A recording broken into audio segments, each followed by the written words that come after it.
Live. Is this your first live, Phil? This is my live, actually. This is my Okay. first live ever. Okay. I'm glad to be breaking in my live with you. Thank you. I'm happy. I haven't done a show for like 2 months.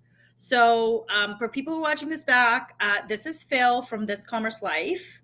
I'm Neha from SwitchGrocery, and we'll both do quick intros for each other's pages. But today we're actually talking about top three food industry trends. So, business trends. If you are a business in the food industry, if you work within the food industry, if you work in CPG, if you work in retail, if you work in e-commerce, if you have distributors and retailers and all of that, and we're going to get into three trends. I get to ask Phil what they are, and he's going to play it back to me, and then I'm going to sadly tell him whether those trends came true at my company, Switch Grocery, which is on a pause right now, but that's a whole other LinkedIn Live. Before you ask me, all I want to say is I love Neha a lot, and I love Switch Grocery a lot, and I am really glad to be here because live is kind of cool and kind of weird and sort of fun. So I love it. I love that. Lori Olson is in the building. Can I just say Lori is our OG, like OG. Okay. Lori, it's so good to see you, and it's so good to be here. And Adriano's here on LinkedIn, and I was supposed to call him. He runs a company out in Ontario, which is like the best pasta sauce, legit. Okay. So, okay. Thanks for being here. And Phil, can you do a quick intro? You do it, and then I'll do it. Okay. Yeah. So I'm Phil from This Commerce Life. We are a podcast. My partner Kenny and I, we are fixated on Canadian retail. We love this industry. We've lived in it all of our lives, and we are kind of determined to find, uncover, and just tell these amazing retail stories that are out there. And then two is we're also determined to try and bring the best of the retail world, right? So mistakes people have made so that as entrepreneurs get into this business, they're not doing it again. Stop some of that. I never knew. We're going to try and bring all the never knew so that you as entrepreneurs, when you really start this journey, you get the best that you can get, right? So that we get Canadians have amazing shit going on. Can I say that on live? Yeah, of course. Anyway, we have amazing shit going on, and we need to do more talking about it. We need to do more celebrating, and then we could take over the world, and we just haven't yet. So we're going to try and help in that process. I love that. Phil, where were you freaking 7 years ago when I started Switch Grocery? Like, where were you? So I'm Neha. I am just professional intro. I did my CPA with a big four accounting firm, Ernst & Young. Hey, Ernst & Young. And then I started a food company, Switch Grocery. It's an online retail store, specialty store focused on low-carb food products coming in from the U.S. and across Canada.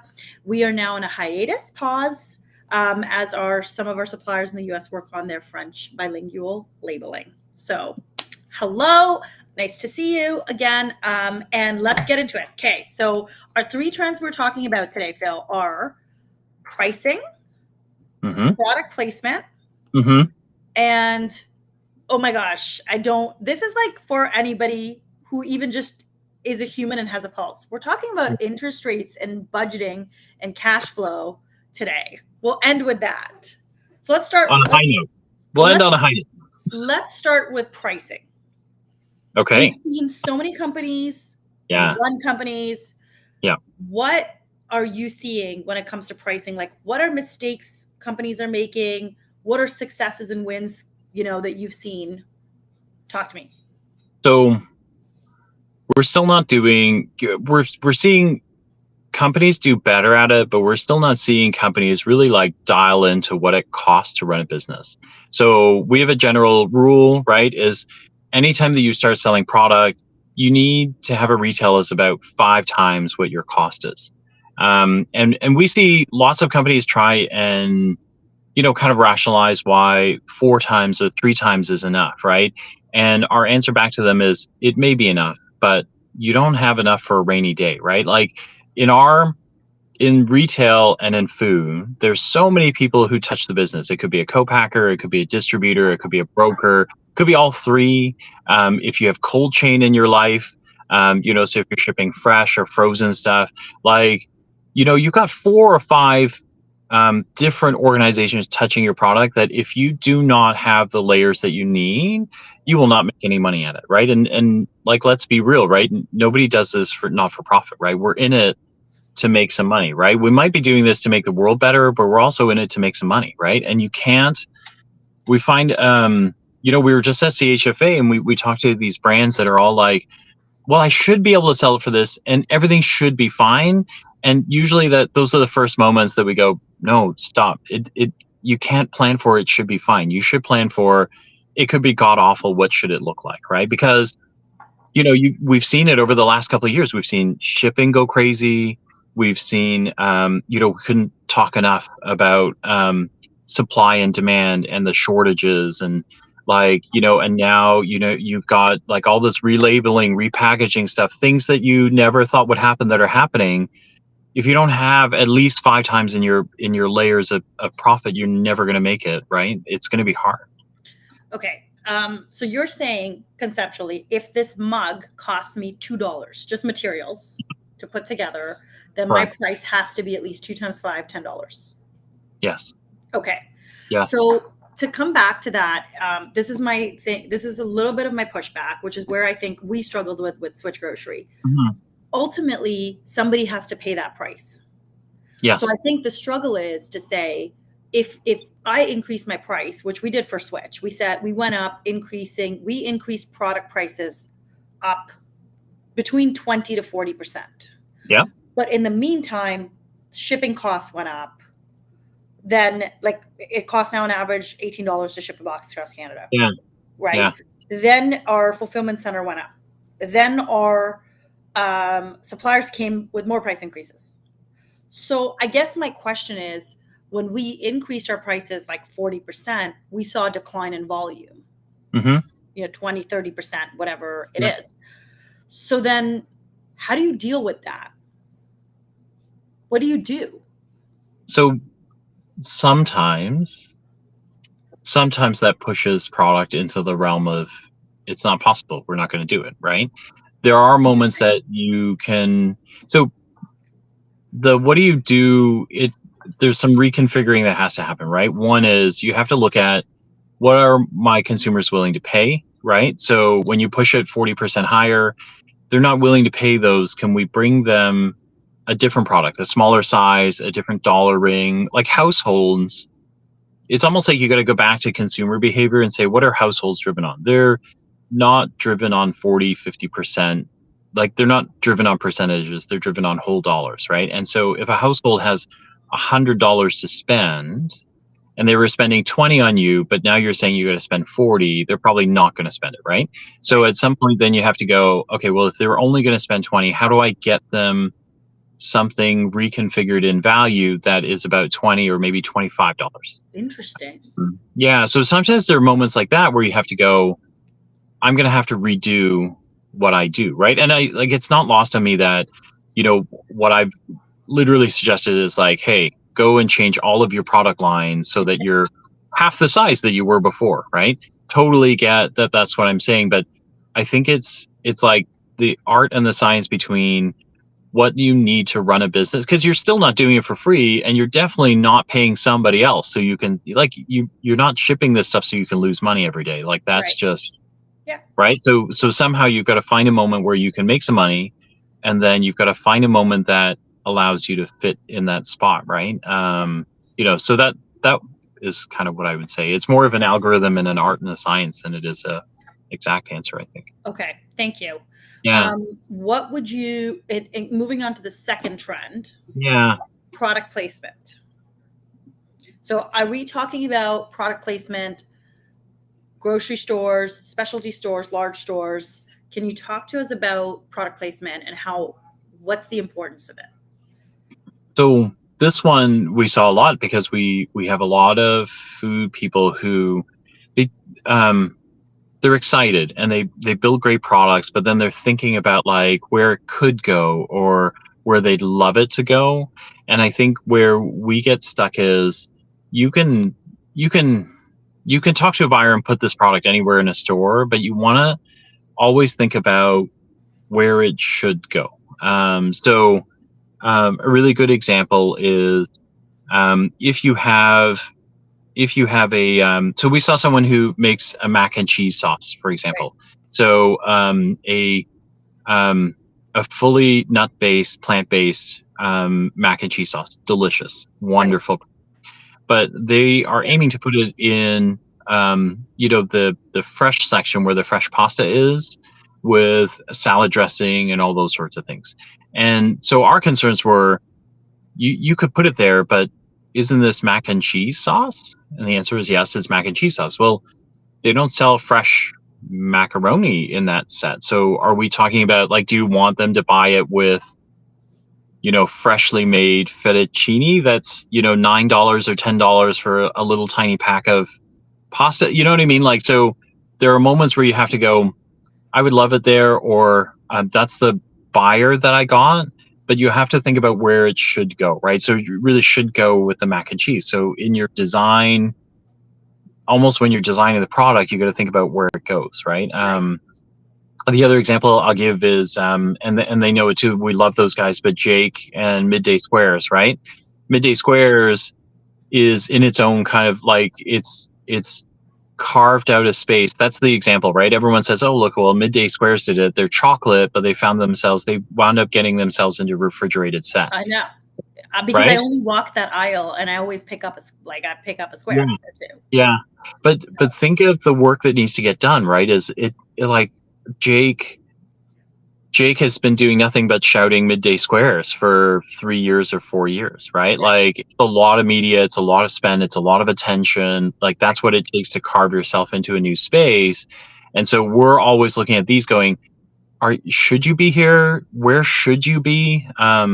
It's almost not enough to be excited that a retailer is interested in you. You almost need to go, who's the right buyer and what set must I be in for the maximum amount of success, right? And then we can work on ideals later. We can always launch an extension or something, but place yourself in the right place, Yeah, I love that. Well.ca sent out a newsletter yesterday, and it was about eyeliner. So they called it, it was Eyebrow Day. So they said it's National Eyebrow Day. Okay. And crazy, Phil. I would never have put this together. They put together an eyebrow collection. Again, I'm the target. I'm like, this is amazing. Linked to a TikTok that had 7 products for your eyebrows. Okay. And then said 50% off all those products just today.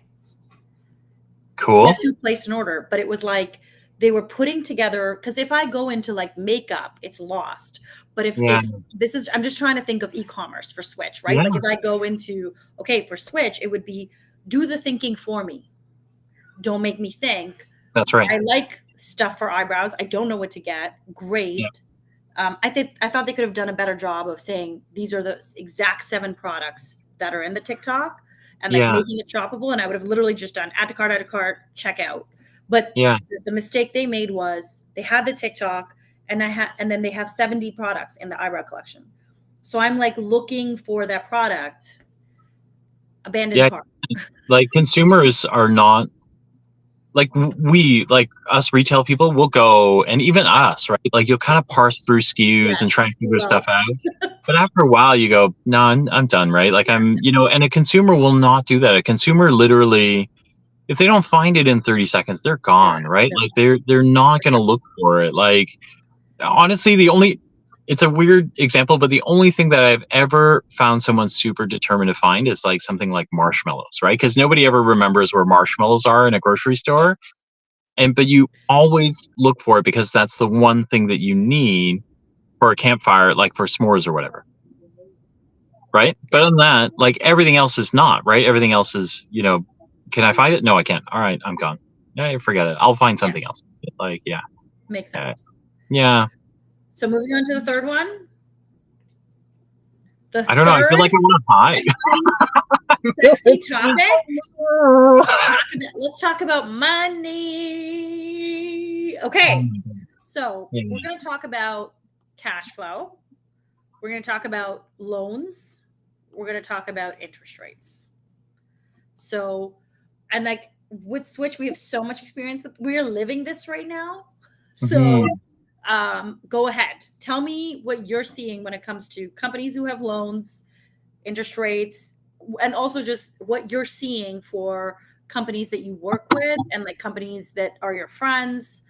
What are they Yeah. talking to you about cash flow? Because they're two different things. There's like you have the loans and then you have your cash flow. So if you can kind of talk about that. Goodness. Okay, so when it comes to loans, I think it's starting to sink in for anyone who has, kind of a BDC loan, for example. I think those moments are starting to sink in because everyone was like, it's been so good for so long Yes. that I think there was a whole lot of like, it's okay. I borrowed the 2%. money. It'll be fine. It'll be fine. And now everyone's like, wait, why are there 2 digits Right. for interest rates coming up? Right. This is not going to be fine. So I think there is some panic around how are we going to pay for this? Where does it come from? And then I have one brand say to me, "Holy shit, is that right?" Is what they said, right? Because when they started looking at their payments, like when they started calculating what it could be at the new interest rate, one brand actually said to me in an unguarded moment, they went, "Holy shit, is that right? That can't be right." Right? Because we just haven't had that in so long, right? So I think there's that worry, and I think there's worry that going to competitive sources, the bank or whatever, they're not so competitive now, right? And I think there's some worry that they're also may or may not qualify for new loans or extensions or things like that. So I think there's a lot of worry there. And I think that one flows into the next one, which is seriously, holy shit, where is the money coming from? And then how long am I going to have to take it from somewhere else, right? And what does that do to the rest of my business? Mhm. Is that you're the chartered accountant, so I feel like there's a bit of but No, I mean that's you're speaking from it practically speaking. And like, yes, I am a CPA, but I think I just also experienced it with Switch. So like anybody who has, that's why I said this live, I think this is the most useful part of the video. Because if you have a mortgage, you've kind of seen maybe your payment went up or a larger part of your payment is now interest. Like yeah, pretty much double. Like if you sign yeah, that mortgage at 3%, and you're paying 8%, right? Like that's double you're just paying interest, yeah, yeah, So I can just speak for SwitchGrocery and what we did. So essentially, we made a decision where, because we're an inventory company, we buy inventory, we have loans. Our loans are with BDC, with a bank, we have a line of credit. So what we basically decided is that we would consolidate as much as possible, and we would really focus on becoming profitable and really focus then on changing that profit into generating cash flow to pay off the debt. So for example, if Switch is going to make, I'll just throw out a number, but $5,000 of profit a month, we kind of look at what's our debt payments. Is it 3,000, 4,000, 5,000? It should at least equal the debt payments. So that's just to be sustainable in this environment. Personally speaking, we're just literally doing a lot in terms of cutting back costs and really focusing on debt payments. And another thing that's really interesting is to pull yourself out of a hole. So we had this option with Switch. We were still offered more money. We actually chose right now not to take a BDC loan. The reason we did that was because I said I would rather struggle now with the comeback of Switch than take another amount at 10%, 12% that I'm now committed to over the next 5 years. So if I can make it happen to not take on any new debt right now, I'm going to do my best not to do that.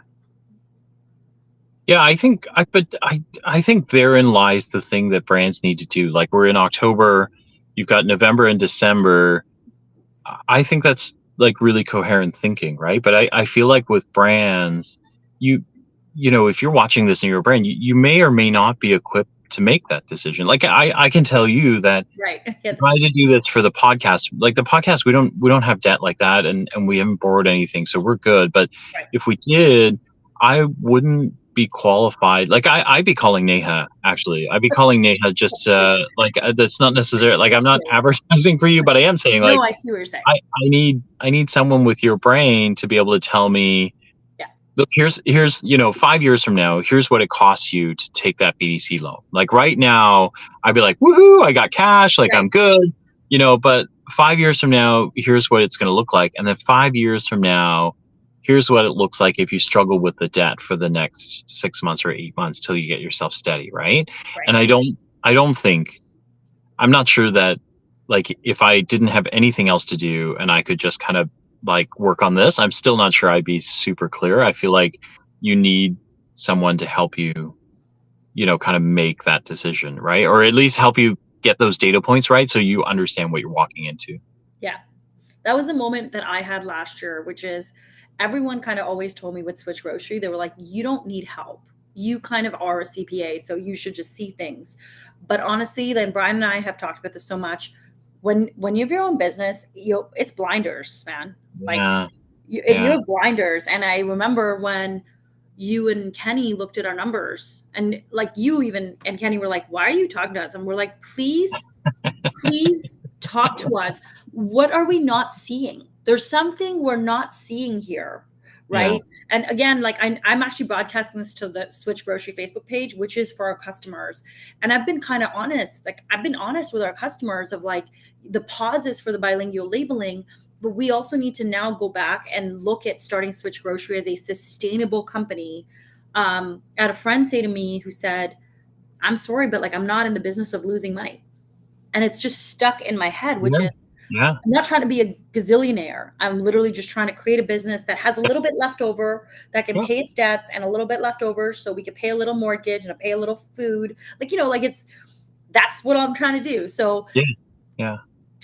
for me, it's like when you and Kenny really looked at Switch and had like certain things that you pulled out, I was like,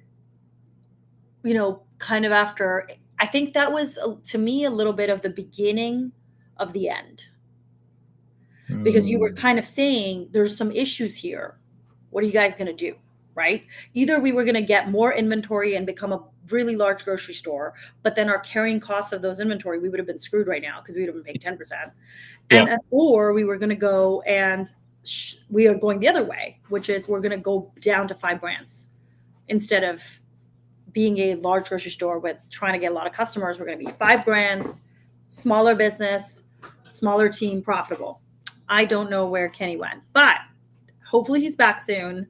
And that's kind of our journey with Switch, where we are basically in the middle of saying, okay, how do we make this more profitable, more sustainable, and just even for us in terms of time, for me to say, okay, how much time can I spend on this? And how do I make sure that it is a sustainable company? So, yeah. Okay. Well, that was 24 minutes, 23 minutes actually. And I think Phil might have lost connection. So I hope that you enjoyed this drop. It's kind of my first time doing a live since for probably 6 weeks. So it's kind of nice to be on and to giving an update about Switch. But Phil, since you'll be watching back, appreciated this live, appreciated talking to you. And let us know if you'd like to continue these lives, or if you want me to get Phil back. And yes, check in on your mortgages, people. So I think my takeaway is check in on your mortgages, check in on your debt, check in on those interest rates, and do what you can to keep yourself financially sustainable. I'm out.